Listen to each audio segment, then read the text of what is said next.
ಮೊನ್ನೆ ತಾನೇ ನಡೆದಂತಹ ಘಟನೆ ಇದು. ವಿದ್ಯುತ್ ಶಾಕ್ ಹೊಡೆದು ಚಿಕಿತ್ಸೆ ಪಡಿತಾ ಇದ್ದಂತ ಬಾಲಕ ಈಗ ಸಾವನ್ನಪ್ಪಿದ್ದಾನೆ. ಚಿಕಿತ್ಸೆ ಫಲಿಸದೆ ವಿಕ್ಟೋರಿಯಾ ಆಸ್ಪತ್ರೆಯಲ್ಲಿ 10 ವರ್ಷದ ಬಾಲಕ ದುರ್ಮರಣಕ್ಕೀಡಾಗಿದ್ದಾನೆ. ಮಗನ ಸಾವಿನ ಸುದ್ದಿ ಕೇಳಿ ತಾಯಿಯ ಆಕ್ರಂದನ ಮುಗಿಲು ಮುಟ್ಟಿದೆ. ಹೈಟೆನ್ಷನ್ ವೈರ್ ಶಾಕ್ಗೆ 10 ವರ್ಷದ ಬಾಲಕ ಅನಂತ್ ತುತ್ತಾಗಿದ್ದ. 90% ಸುಟ್ಟೆ ಹೋಗಿತ್ತು ಬಾಡಿ. ಚಿಕಿತ್ಸೆ ನೀಡಲಾಗ್ತಾ ಇತ್ತು. ಇವತ್ತು ಸಾವನ್ನಪ್ಪಿದ್ದಾನೆ. ಜೂನ್ 15ರಂದು ಕೆಆರ್ಪುರದ ಸ್ವಾತಂತ್ರ್ಯ ನಗರದಲ್ಲಿ ನಡೆದಂತಹ ಘಟನೆ ಇದು. ಇವತ್ತು ಮಧ್ಯಾಹ್ನ ಚಿಕಿತ್ಸೆಗೆ ಸ್ಪಂದಿಸದೆ ಬಾಲಕ ಅನಂತ್ 10 ವರ್ಷದ ಬಾಲಕ ಈತ ಸಾವನ್ನಪ್ಪಿದ್ದಾನೆ. ಈ ಸಾವಿಗೆ ಹೊಣೆ ಯಾರು ಈಗಿರುವಂತ ಪ್ರಶ್ನೆ. ಜೂನ್ 15ರಂದು ನಡೆದಂತಹ ಘಟನೆ ಕೆಆರ್ಪುರಂನಲ್ಲಿ ಮನೆಯ ಬಾಲ್ಕನಿಯಲ್ಲಿ ನಿಂತ್ಕೊಂಡಂತ ಸಂದರ್ಭದಲ್ಲಿ ವಿದ್ಯುತ್ ಹೈಟೆನ್ಷನ್ ವೈರ್ ತಗುಲಿ ಆ ಪೊರಕೆಯನ್ನು ಬಿಸಾಡೋಕೆ ಆ ಬಾಲಕ ಹೋಗಿರ್ತಾನೆ. ಆ ಸಂದರ್ಭದಲ್ಲಿ ಹೈಟೆನ್ಷನ್ ವೈರ್ಗೆ ಆ ಪೊರಕೆ ತಗುಲಿ ಸಂಪೂರ್ಣವಾಗಿ ಆ ಬಾಲಕನ ದೇಹ ಸುಟ್ಟು ಹೋಗಿತ್ತು. 90% ಸಾವು ಬದುಕಿನ ಮಧ್ಯೆ ಹೋರಾಡ್ತಾ ಇದ್ದ. 10% ಅಷ್ಟೇ ಚಾನ್ಸಸ್ ಇದ್ದಿದ್ದು ಆತ ಬದುಕ್ತಾನೆ ಅಂತ. ಬಟ್ ಅದು ಕೂಡ ಈಗ ಹುಸಿಯಾಗಿದೆ. ಇವತ್ತು ಮಧ್ಯಾಹ್ನ ಚಿಕಿತ್ಸೆಗೆ ಸ್ಪಂದಿಸದೆ ಬಾಲಕ ಮೃತಪಟ್ಟಿದ್ದಾನೆ. ಇಲ್ಲಿಗಲ್ ಆಗಿ ಬಿಲ್ಡಿಂಗ್ ಕಟ್ಟಿರೋದಾ? ಈ ಬಿಲ್ಡಿಂಗ್ ಕಟ್ಟೋದಕ್ಕೆ ಅವಕಾಶ ಕೊಟ್ಟಿದ್ಯಾರು? ಬೆಸ್ಕಾಂನ ನಿರ್ಲಕ್ಷ್ಯನ? ಅಲ್ಲಿ ಪೈಪ್ಗಳ ಅಳವಡಿಕೆ ಮಾಡಲಾಗಿತ್ತಾ? ಯಾಕೆ ಮಾಡಿಲ್ಲ? ಎಲ್ಲ ಪ್ರಶ್ನೆಗಳಿದೆ ಈಗ. ಈ ಸಾವಿಗೆ ಹೊಣೆ ಯಾರು ಹಾಗಾದರೆ? ಬೆಂಗಳೂರಿನ ಕೆಆರ್ಪುರದಲ್ಲಿ ನಡೆದಿದ್ದಂತಹ ಘಟನೆ 15ನೇ ತಾರೀಕಿಗೆ ನಡೆದಿತ್ತು. ಈ ಒಂದು ಘಟನೆ ಅವತ್ತಿನಿಂದ ಇವತ್ತಿನವರೆಗೂ ಅಂದರೆ ಆಲ್ಮೋಸ್ಟ್ 5 ದಿನ ಬಾಲಕನಿಗೆ ಚಿಕಿತ್ಸೆ ಕೊಡಿಸಲಾಗ್ತಾ ಇತ್ತು. ಬಟ್ ಇವತ್ತು ಸಾವನ್ನಪ್ಪಿದ್ದಾನೆ. ಆ ಬಡವರಿಗೆ ಅಮಾಯಕ ಜೀವಗಳನ್ನ ಬಲಿ ತಗೊಳೋದಕ್ಕೆ ಈ ಬೆಸ್ಕಾಂ ಅವರು KEB ಅವರಾಗಿರ್ಬೋದು, BBMP ಅವರಾಗಿರ್ಬೋದು, ಬಡವರ ಜೀವನಗಳ ಜೊತೆ ಆಟ ಆಡ್ಕೊಂಡು ಈ ಥರ ನಿರ್ಲಕ್ಷ್ಯದಿಂದ ಕೆಲಸ ಮಾಡಿ ಇಂಥ ಅಮಾಯಕ ಜೀವಗಳನ್ನ ಈ ಕೆಆರ್ಪುರಂ ಭಾಗದಲ್ಲಿ ಇದು 4ನೇ ಪ್ರಕರಣ ಆಗ್ತಾ ಇದೆ. ಇದುವರೆಗೂ ಯಾವುದೇ ರೀತಿ ಅದ್ರ ಬಗ್ಗೆ ಕಾನೂನು ಕ್ರಮ ತಗೊಂತಲ್ಲ.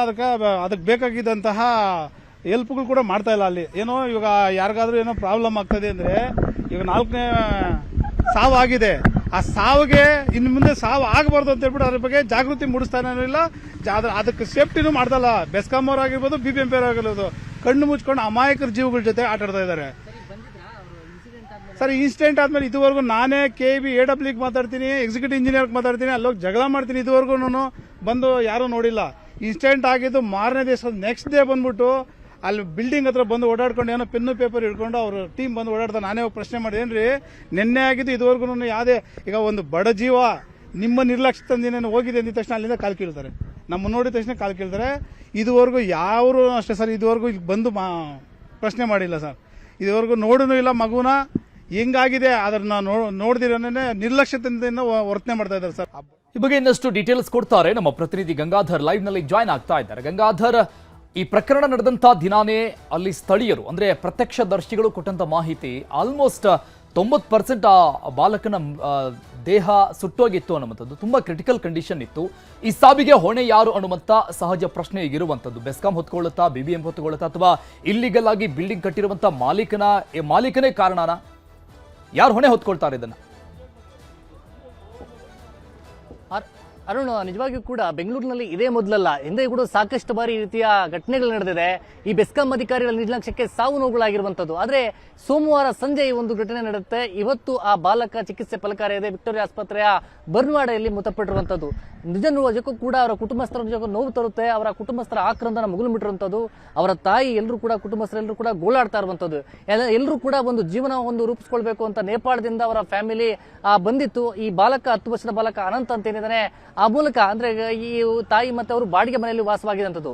ಒಂದು BBMP ಅಧಿಕಾರಿಗಳು ಅಲ್ಲಿ ಹೈಟೆನ್ಷನ್ ವೈರ್ನ ಜಾಗ ಇದ್ರೂ ಕೂಡ ಅಲ್ಲಿ ಮನೆ ಕಟ್ಟೋಕೆ ಅವಕಾಶ ಕೊಟ್ಟಿರುವಂತದ್ದು. ಮತ್ತೆ ಅಲ್ಲಿ ಮನೆ ಕಟ್ಟಂತ ಸಂದರ್ಭದಲ್ಲಿ ಪಕ್ಕದಲ್ಲೇ ಇದ್ರೂ ಕೂಡ ಅಲ್ಲಿ ಹೈಟೆನ್ಷನ್ ವೈರ್ಗಳನ್ನ ಮೇಲಕ್ಕೆ ಎತ್ತರ ಮಾಡುವಂತದ್ದಾಗಿರ್ಬೋದು, ಅದನ್ನ ಬದಲಾವಣೆ ಮಾಡುವಂತ ನಿಟ್ಟಿನಲ್ಲಿ ಬೆಸ್ಕಾಂ ಅಧಿಕಾರಿಗಳು ಕೂಡ ಮುಂದಾಗಿಲ್ಲ.